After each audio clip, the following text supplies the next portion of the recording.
Hey everyone. Hey ladies and lurkers. This message isn't just for women, it is for everybody. Happy New Year. Today is January 1st, 2022, and I am so blessed for the new year. So, of course, let me introduce myself. If you don't know me already, I'm Liz B, the creator of this podcast, Faceless Podcast. This Faceless Podcast is a way where you can come and speak freely about your truth and not feel ashamed or discouraged. Um, or judged, right? This is a safe space. And, this is a space that God had, created through me to, welcome opinions and differences and all of that great stuff. So today we are talking about the new year, same me. So usually people say new year, new me, new year, new me. We say it every single year, but for some reason, and not for all of us, for some of us, we find ourselves in the same pits, the same pitfalls, the same insecurities, the same type of people for some reason that just keep following us around. And I remember some time ago, a couple of years actually, there was a young lady who I was talking to, and she said to me, and I think I've mentioned this before, that for some reason she kept finding the same type of men to date. And if for some reason they were the ones that she would give a chance. And in return, I said, well, you are the only constant in that situation. So what exactly is going on, internally with your value? Why are these type of men coming to you, and why are they being allowed into your space, into your heart? Why are you opening up to these type of men, giving them access to your body and all of that good stuff? And the thing is, you can tell she desperately wanted change, but she didn't know where to start, right? And I think that we say new year, new me, but we don't always know where to start and how to really get out of those pitfalls. And this morning, as you said, everybody's sending out their Happy New Year texts and prayers and everything else. I really heard, like, New Year saying me, and I think for all of us, this is definitely a day to take inventory of where we hurt, where we're in pain, where we're disappointed with what didn't happen last year. Is there something that's within us that can change it? Like I've been praying that serenity prayer a lot, just accepting the things I cannot change and changing the things that I can. We don't have control over everything, but we also don't have to settle or just take whatever comes to us. And I think with the new year, new me, and everybody says it. And for some people, this year was that past was not a good year for them. It wasn't a year of growth. It wasn't a year of blessings. It was a hard year for a lot of people. A lot of people lost family members and jobs and opportunities. Their health declined. And I just say to those people that with this new year comes a new chapter. And, with last year, there are some things we should let go of in order to walk into the new year. I think we have to let go of unforgiveness. We got to let go of disappointment.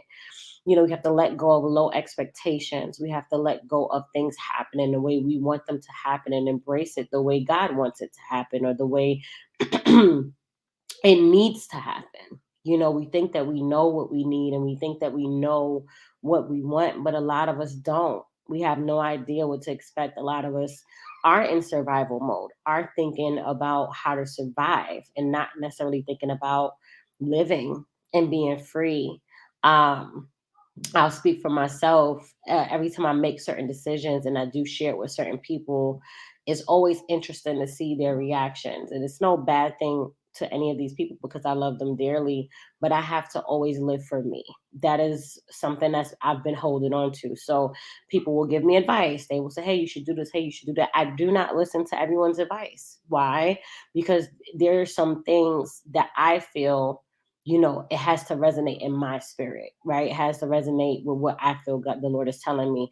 Now, of course, there are some blind spots we all have where we may not know, that God will put on somebody's heart to reveal it to us. And then you'll know when that's the case. And it's like that godly, advice. And some advice will come to you that's based on other people's limitations and what limited them and how it happened to them. And, God can't do it this way. And God won't bless you in that way. And God doesn't do that. And that's not who God is. And you should do this. And then you should do that. And that is what you should do. And I think it goes back to living for you primarily, right? Not your kids, not your dog, not your husband, but living the destiny that God has placed on your heart, whether it's a ministry, a business, starting it and sticking to it, longevity in the things that He's called you to, and the things that you know is a passion, that you know you let people talk you out of, right? Out of fear, insecurity, their fear, jealousy, or insecurity that wants to limit who you are as a whole being. And I recognize and realize like I am me, flaws and all the time. It is hard for me not to be who I am, right? Because that is who I am. Now, as I grow, there are things that will change, right? And all of us, as we grow, we mature, we get older. There are things, interests may change or certain, but destiny doesn't change, right? Destiny and purpose is something that's ingrained in your DNA before you were even formed in your mother's womb, right? So it's something that you were created for. You are an answer to someone's problem, someone's issue. Someone is looking for an answer that you have in your belly, but out of fear and shame and the failure of the past, for some reason, you're finding yourself doubting if God really told you to do that. And you find yourself saying, I'll settle for this because I didn't think I would get this far anyway, right? We get to a place where it's, what is it called?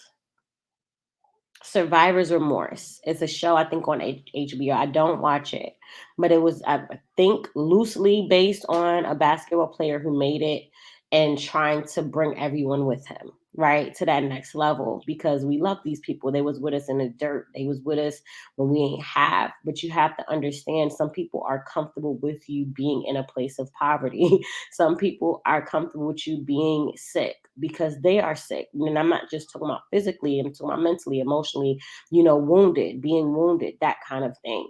And when you rise and you heal, especially when you're in a friendship or relationship that is codependent, where you guys trauma bond, right? You bond over the hurts in the past, and you used to talk about men and talk bad about them, and you're like, ain't no good men, and and they would talk with you, and I mean, y'all would just go back and forth, and then you grow, you elevate, you heal, and then as you heal, you find men that are healed. You find not just romantic men, but maybe even a situation where it's like a friend, a guy friend, or somebody like that, where you're like, wow, these guys are really nice. And it's like, what was happening before?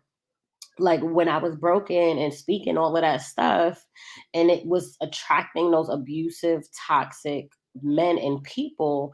And then once I got healed, all these amazing, blessed, anointed, appointed people came into my life. Like, what changed? You changed. And then what came to you changed. How you seen the people that came into your life changes, right? And then when one person is elevating in a certain area and then the other person is not there yet, or they don't want to be there, right? They wallow in it. They do not want to change. And you change, you will see your friendship, connection, relationship, marriage, whatever change because you are no longer comfortable with that trauma. You're no longer comfortable with that brokenness. You are no longer um welcoming the dysfunction of the past or the dysfunction you've seen in your family for generations. And I think with the new year saying me is literally to me what I got from it when I heard it is that we need to go into the new year with a sober mind, right? With expectations that match where God is sending us, right? With a vision. And it doesn't have to be super specific, like, oh, by March, I want to do this. By January, I want to do that, that type of thing. But I definitely think it should definitely be um, something that you're intentional and sober about, right? So when you walk into the new year, if you say, I want to lose weight, right? But you've been saying it for 3 years, that you're very intentional and not just losing weight, but the longevity of keeping it off, right? Like, hey, I'm going to commit to working out once a week, man, then increase it twice a week, 3 times a week, 4 times a week. I'm just going to change my eating a little bit, like do it very gradual, whatever you're doing, because sometimes it does have a shock to the system when you abruptly change, right? So it's very gradual, our change. And I think if we do really want to change and transform, there is so many ways we can, right? I think that it's important that we really get to a place of sobriety, being very sober about where we are, our emotions, our wounds, our trauma, things that we've carried on for years, unforgiveness from your father, your mother, wounds, abandonment, rejection, fear, anxiety, doubt, shame, guilt, just all these things that happen to us, right? And we come to accept it as a truth, but it's not a truth, it's actually a lie.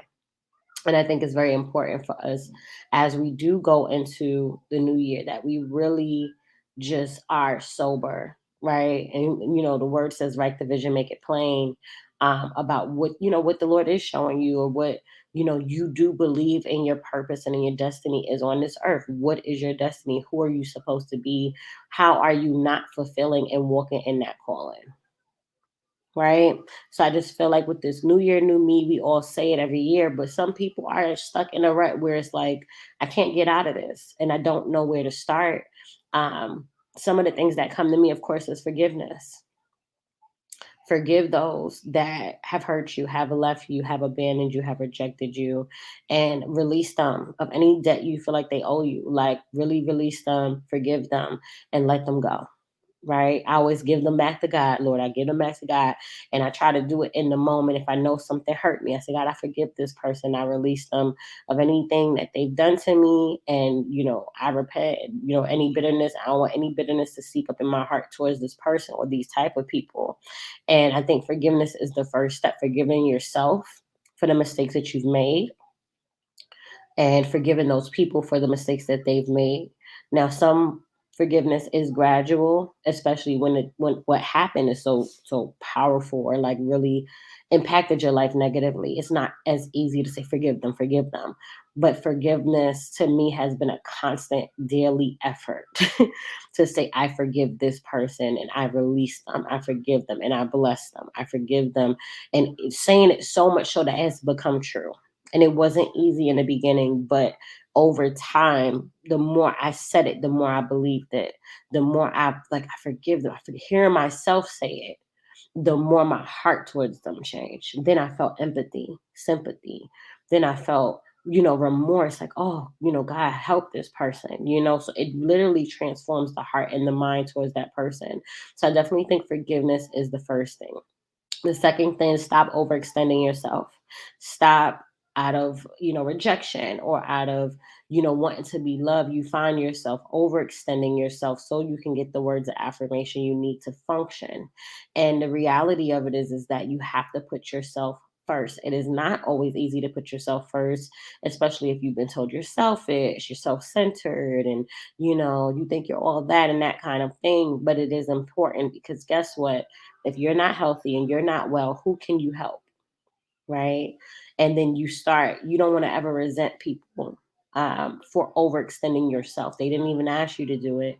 You chose to do it. And as you chose to do it, you weren't thanked in the way that you thought, or you weren't given that loyalty you were looking for, or et cetera, et cetera. You find yourself resenting and having bitterness and then trying to control the person and trying to make them see that you're valuable and make them see that you're worthy of their love.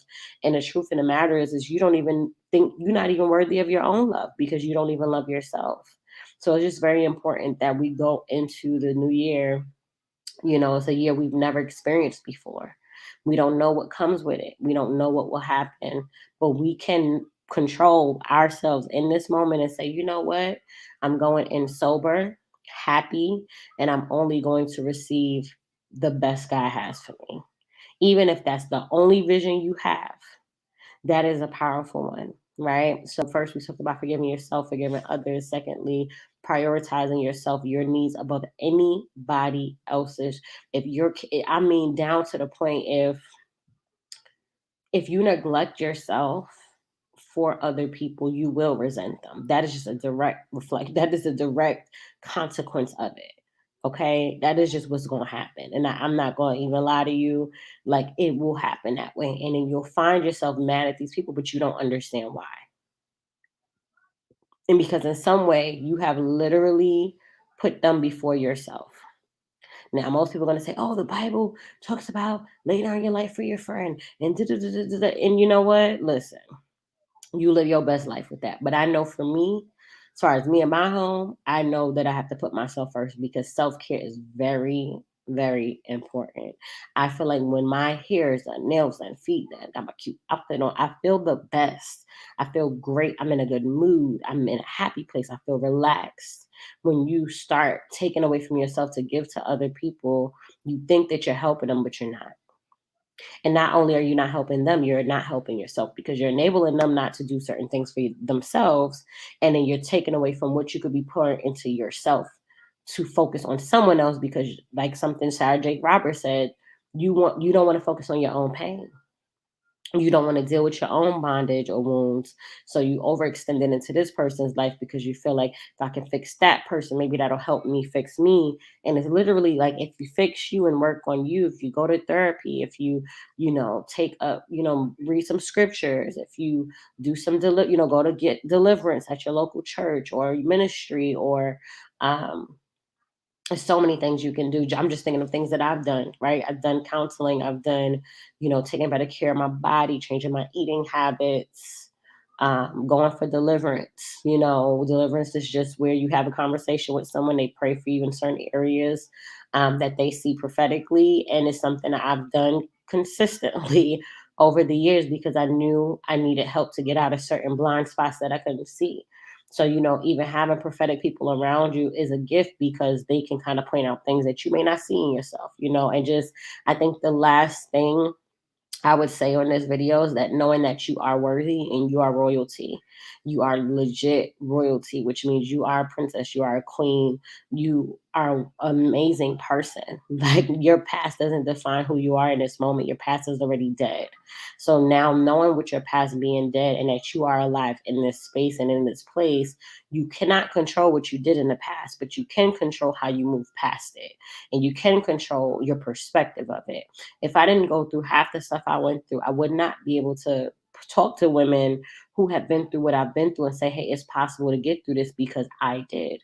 We become that walking testimony of what we've overcame because we're not victims of our circumstances or our past. We're literally overcomers and survivors, and we're not a victim of any situation in the past. Like we are literally powerful, amazing, beautiful women that are anointed, appointed, gifted, and talented. And I think it's very important for us to keep our heads up, keep our crowns on. And as we walk into this new year, it's like new year, new me for real. Like I'm not saying this generic saying just to say it. It's going to be new blessings.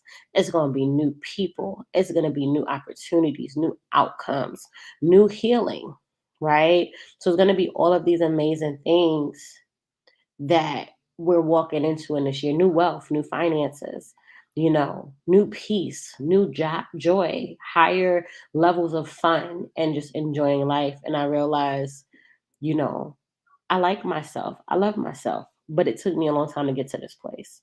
And I think we all have to kind of sit with ourselves and say, why am I not happy with myself in this area? Why am I comparing myself to this woman's body, her brand, her page, her YouTube? Why am I shifting into this person's lane when this is not really me? Like I'm really this, and this, and this, and this. I remember, and I'll share this with you guys.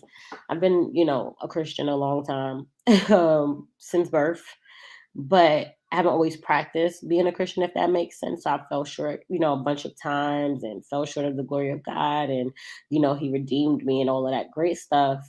But one thing I remember with my a couple of ministries ago, I was in a church setting and I started trying to conform into this person, and then I didn't recognize myself anymore. Like I started trying to conform and fit in. It was weird. Like it was like I was rejecting like conforming, but then found myself still doing it or questioning my worth and comparing myself and like, oh well, maybe I should wear like this and maybe I should dress like this, And some of it was, I believe, the Lord, but a lot of it was perverted by the enemy to make me feel less than. And I had to, really embrace myself, like my beauty, and be like, I am beautiful. Like I am confident in who I am and how beautiful I am. And your compliment of my beauty, I am grateful for it, but I don't necessarily need it to survive because God already told me I'm beautiful and I'm fearfully and wonderfully made.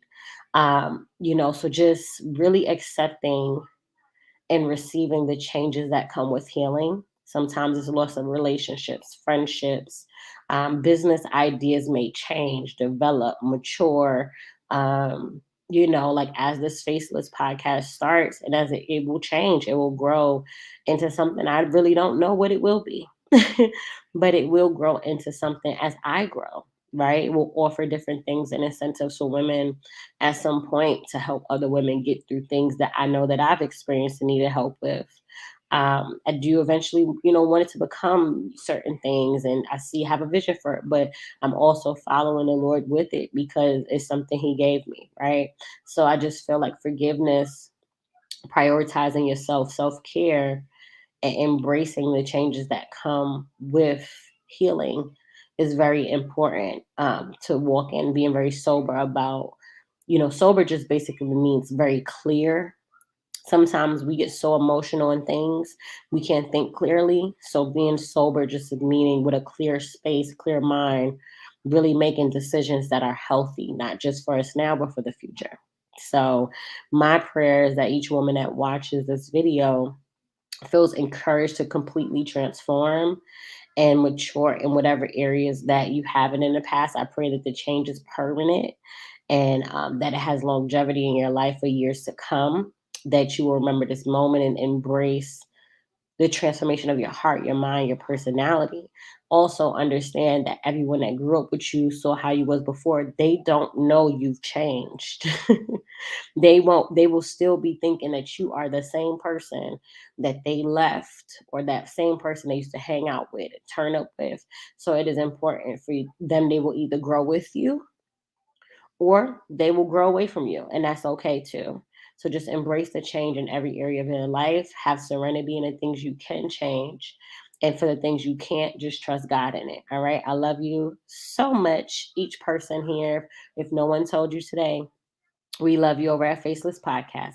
And I pray you have an amazing day filled with love, joy, great health, and peace. All right. Until next time, Liz B signing off. Bye.